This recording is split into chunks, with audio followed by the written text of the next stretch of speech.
तो ये वंदे मातरम क्या वाकई एंटी इस्लामिक है, गैर इस्लामिक है? बहस बहुत लंबी चल चुकी है, संसद के अंदर बहस हुई।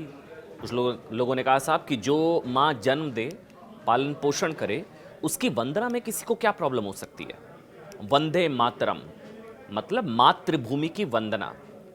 मुस्लिम क्यों वंदे मातरम नहीं बोल सकते, जैसा कि बहुत ज़्यादा विरोध किया जा रहा है? वंदे मातरम बोलना मज़हब के खिलाफ और गैर इस्लामिक होता है क्या? ये राष्ट्रगीत, हमारा राष्ट्रगीत, क्या ये गैर इस्लामिक है? मज़हब नहीं सिखाता वंदे मातरम गाना? आज तुष्टीकरण की टीआरपी बढ़ाने के लिए जिस तरह से वंदे मातरम का विरोध हो रहा है, क्या यही बात देश के बंटवारे की वजह बनी थी, जिसका जिक्र किसी और ने नहीं, सीधे प्रधानमंत्री नरेंद्र मोदी ने किया? सीधा सवाल, क्या मुस्लिम लीग के दबाव के चक्कर में वंदे मातरम का बंटवारा हुआ और आगे चल के इसी सोच ने देश के बंटवारे की नींव रखी? 1937, 10 साल बाद 1947, जैसा दावा प्रधानमंत्री नरेंद्र मोदी ने सदन में किया। वंदे मातरम को लेकर पिछले कई दिनों से लगातार सड़क से लेकर संसद तक इन्हीं सवालों को लेकर बहस चल रही है कि वंदे मातरम एंटी इस्लामिक, मतलब इस्लाम में वर्जित है, माँ की वंदना, मूर्ति पूजा, भगवान देवी देवताओं की आराधना, संपूर्ण वंदे मातरम में इसका जिक्र। कई मुस्लिम संगठन और नेता कह रहे हैं साहब कि मुसलमान सिर्फ अल्लाह की वंदना करते हैं, अल्लाह की इबादत, इसलिए वो मातृभूमि की वंदना नहीं कर सकते। मदनी कह रहे हैं कि मर जाएंगे, वंदे मातरम नहीं गाएंगे। मदनी ने यह भी कहा कि जो गाते हैं वो मुर्दा कौम है, यानी कि मुसलमान भाई कोई भी अगर वंदे मातरम गा रहा है तो मदनी साहब के हिसाब से वो मुर्दा कौम है। ये भी कह दिया मदनी साहब ने कि मर जाएंगे लेकिन वंदे मातरम नहीं गाएंगे। अच्छा, दूसरी ओर हिंदू संगठन साहब कह रहे हैं कि जो राष्ट्र की वंदना नहीं कर सकता उसका भारत में काम ही क्या है? उसकी राष्ट्रभक्ति पर प्रश्न उठना या उठाना स्वाभाविक है। फिर यह सवाल आता है कि राष्ट्रगीत के आधार पर किसी की राष्ट्रभक्ति पर सवाल उठाना कितना सही? भारत में रहना है तो क्या वंदे मातरम गाना है? वहीं कई मुस्लिम ऐसे भी हैं जो गर्व से वंदे मातरम गाते हैं। वो मानते हैं साहब कि कोई भी मजहब माँ की वंदना करने से कैसे रोक सकता है। कई मुस्लिम भाई हैं जो कहते हैं कि कोई भी मजहब माँ की वंदना करने से कैसे रोक सकता है। तो सवाल तो है साहब कि वो कौन लोग हैं जो सारे मुसलमानों के ठेकेदार बन गए हैं, जो ना खुद राष्ट्रगीत गाते हैं और दूसरों को जो गाता है उसे मुर्दा कौम बताते हैं। क्या मजहब राष्ट्रगीत गाने से रोकता है? और आगे चल के यही मानसिकता क्या देश के बंटवारे की वजह बनी? मैं बार बार कह रहा हूं, इसका जिक्र प्रधानमंत्री नरेंद्र मोदी ने संसद में खुद किया। उन्होंने कहा कि आज़ादी से पहले जिस गीत ने पूरे देश को एकजुट किया, जिस गीत ने पूरे देश को एकजुट किया, जिस गीत ने पूरे देश को भावनात्मक तौर पर जोड़ा, उसको कांग्रेस ने सिर्फ तुष्टीकरण के लिए टुकड़े टुकड़े कर दिया, मुस्लिम लीग के दबाव में आकर। प्रधानमंत्री ने नया नाम दिया कांग्रेस को, एमएमसी, मुस्लिम माओवादी लीग कांग्रेस। राजनाथ सिंह ने कहा कि अगर ये एंटी इस्लामिक होता तो अशफाक उल्लाह खान से लेकर जितने जो वो क्या कम मुसलमान थे। प्रधानमंत्री नरेंद्र मोदी ने कहा कि 1937 में जिन्ना के दबाव में नेहरू वंदे मातरम के टुकड़े टुकड़े करने के लिए राजी हो गए, वंदे मातरम का बंटवारा कर दिया क्या जिन्ना के दबाव में। अनुराग ठाकुर ने कहा तब जिन्ना को प्रॉब्लम थी, आज जिन्ना के मुन्ना है जिनको प्रॉब्लम है। नाम नहीं बताया, जिन्ना का मुन्ना कौन। प्रधानमंत्री ने कहा साहब कि जब नेहरू इसके टुकड़े टुकड़े करने के लिए राजी हो गए जिन्ना के दबाव में, ऐसा तब हुआ जब खुद राष्ट्रपिता महात्मा गांधी इस गीत को राष्ट्रगान जैसा मानते थे, राष्ट्रगान जैसा, और सम्मान करते थे। महात्मा गांधी ने 2 दिसंबर 1905 को लिखा था कि वंदे मातरम इतना लोकप्रिय हो चुका है। बापू, राष्ट्रपिता महात्मा गांधी ने लिखा कि वंदे मातरम इतना लोकप्रिय हो चुका है जैसे ये गीत हमारा राष्ट्रगान बन गया हो। राष्ट्रगान से तुलना राष्ट्रगीत की। कई लोग ये मांग भी करते हैं कि राष्ट्र जो गीत है हमारा, उसको भी राष्ट्रगान का दर्जा दिया जाना चाहिए। लेकिन साहब, ये जिन्ना, जहरीले जिन्ना की अगुवाई में 1909 में मुस्लिम लीग का दूसरा राष्ट्रीय अधिवेशन हुआ जिसमें वंदे मातरम को गैर इस्लामिक बताया गया। तब स्कूलों में फाइन वगैरह भी लगाया गया था, 5 रुपए के आसपास। उस वक्त बड़ा बवाल भी हुआ था, अंग्रेज़ों ने इस पर फाइन लगा दिया था। लेकिन फिर क्या हुआ, 1937, जिसका मैं जिक्र कर था, आज़ादी से 10 साल पहले, प्रधानमंत्री ने कहा कि वंदे मातरम के टुकड़े टुकड़े की सोच ने ही देश में बंटवारे की नींव रखी, उसी सोच ने। और प्रधानमंत्री ने भी कहा 1937 आते आते इसे इस्लाम के खिलाफ बता दिया गया। वंदे मातरम इस्लाम के खिलाफ। वंदे मातरम के विरोध में कांग्रेस मुस्लिम लीग की लाइन पर कैसे चलने लगी, जिन्नाह की लाइन को कैसे फॉलो किया, इसका अंदाजा इस बात से भी लगता है कि 1923 कांग्रेस का कलकत्ता राष्ट्रीय अधिवेशन और उस वक्त अध्यक्ष मोहम्मद अली जौहर, वंदे मातरम का विरोध हुआ।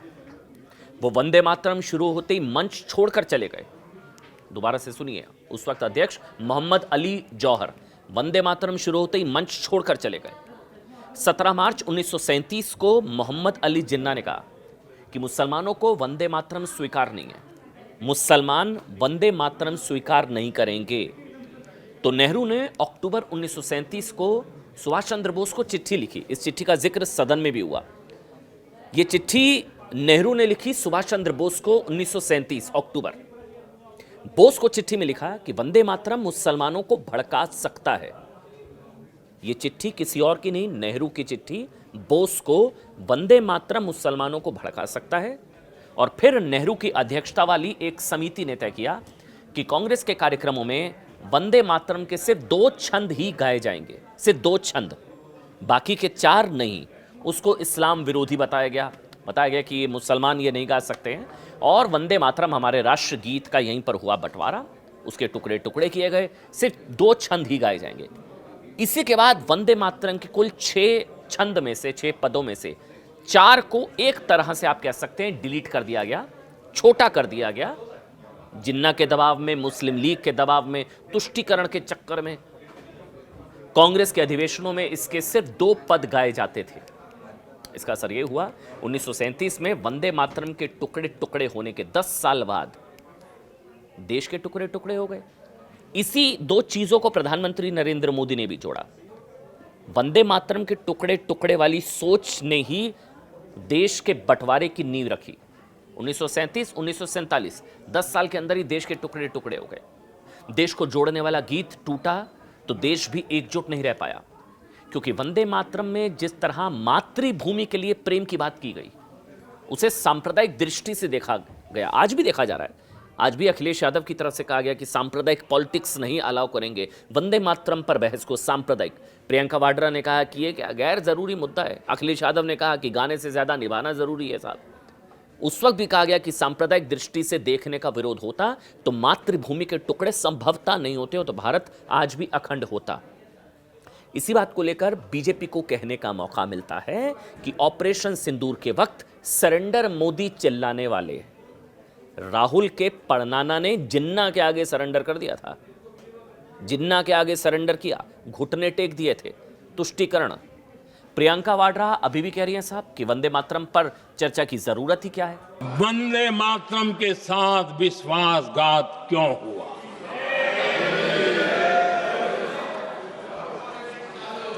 ये अन्याय क्यों हुआ? वो कौन सी ताकत थी जिसकी इच्छा खुद पूज्य बापू की भावनाओं पर भी भारी पड़ गई? जैसे मैंने कहा, ये गीत देश की आत्मा का हिस्सा बन चुका है। 150 सालों से देशवासियों के दिलों में ये गीत बस चुका है। 75 सालों से हमारा देश आजाद है, तो फिर आज इस बहस की क्या आवश्यकता है? आज जब हम वंदे मातरम की 1.5 शताब्दी की गौरवशाली यात्रा का उत्सव मना रहे हैं, तब यह सच स्वीकार करना पड़ेगा कि वंदे मातरम के साथ जो न्याय होना चाहिए था वह न्याय नहीं हुआ। दरअसल वंदे मातरम का एक बार पूरा झगड़ा, मैं एक पृष्ठभूमि छोटी सी जल्दी से आपको समझाता हूँ। ये जो है एंटी इस्लामिक कहा जा रहा है इसको, कि ये मुसलमान विरोधी है। वंदे मातरम किसी वर्ग के खिलाफ, किसी एक धर्म के खिलाफ, क्या दरारवादी वंदे मातरम हमारा राष्ट्रीय गीत है। इसका पूरा झगड़ा, बहस इस बात को लेकर है कि इसके 6 पदों में मातृभूमि को माँ मानकर आराधना की गई है। धरती को माँ का दर्जा दिया गया है। माँ तुझे सलाम, आप कहिए, या कल सुधांशु त्रिवेदी हमारे साथ बहस में, तो उन्होंने कहा कि नमस्ते सदावत्सले में भी मातृभूमि को नमन, माँ का दर्जा धरती को दिया गया है, और इसमें भी, यहाँ पर भी मातृभूमि को माँ का दर्जा, धरती को माँ का दर्जा, और इसमें भी 6 पदों में मातृभूमि को माँ मानकर आराधना की गई। प्रसिद्ध लेखक बंकिम चंद्र चटर्जी का ये गीत पहली बार 1875, 7 नवंबर 1875 को बंग दर्शन में प्रकाशित हुआ था। इसके 7 साल बाद फिर 1875 से 7 साल आगे बंकिम चंद्र चट्टोपाध्याय ने 1882 में उन्हीं के अपने उपन्यास आनंद मठ में इसे शामिल कर लिया। तब 4 छंद और इसमें जुड़े, कुल 6 छंद हुए। इस गीत में भारत भूमि की तुलना मतलब माँ से की गई। मातृभूमि माँ, माँ की वंदना, भारत माँ, वंदे मातरम, और देश को देवी रूप मान लिया गया था। यहीं से फिर समस्या की शुरुआत हुई। लेकिन ये देवी धर्म और भाषा के भेद से परे थी। यहां समझने में कुछ उलेमाओं को, मौलानाओं को समस्या हुई। ये देवी धर्म और भाषा के भेद से परे थी, जो अपने बच्चों का लालन पालन करती है। वंदे मातरम के 2 पदों के बाद, यानी कि 2 छंद के बाद जो 4 पद हैं, उसमें भारत माता को देवी दुर्गा जैसा बताया गया है।